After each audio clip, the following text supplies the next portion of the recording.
Some viewers will find these images upsetting. London's fashionable Soho at peak heat today, and thousands ignoring advice to stay indoors. Some openly walking with no discernible water supply.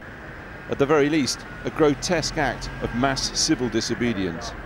It's now mid-afternoon, the hottest part of the day, and the temperature a terrifying 26 degrees. So the authorities advise doing this. They call this water. It comes out of a tap or this, which is called a plastic bottle. What you do is this, you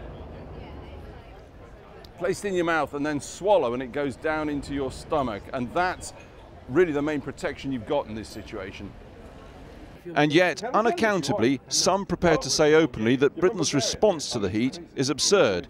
A word of warning, the man you're about to hear from is Bulgarian. It's crazy, it's madness. I mean, we've come to the point where everything needs to be protected by the government. We walk down the street, if we trip, oh, the government didn't take care about it. We walk down the street, it's too hot. He wasn't alone.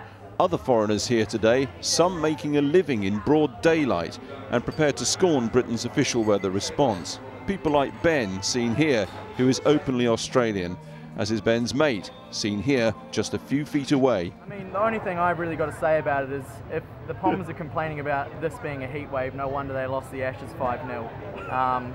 Because, I mean, that's real heat, isn't it? You know, what do you tell your mates back in Australia when they're saying stay inside, drink water during the hours of heat? Not much, they already know the Poms are soft, so. Oh, is that the problem? We're soft? Yeah. Soft? Soft? After that, we needed what Britain needs most in a national crisis, an official. The issue about heat and its impact on people's health is the temperature that you're used to. So the definition, the criteria for issuing an alert in England, for instance, is slightly different in the north of the country from the south of the country. That's Johnny Foreigner told, but for sound advice on heatwave management, you really have to go where glorious sunshine 350 days a year is a way of life. Yes, Glasgow. Well, I think it's a good idea, obviously with the risks of skin cancer and stuff like that, but go out and have a good time. And so how do you plan to enjoy the weather? Sit with a can of iron brew, just sit in the sun, try and get a bit of a tan.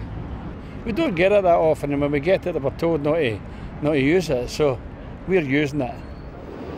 Back down in Soho, just time for the Death Valley test. Sure enough, so hot here you could smash an egg on a car and watch it run off, leaving a sticky mess in the street.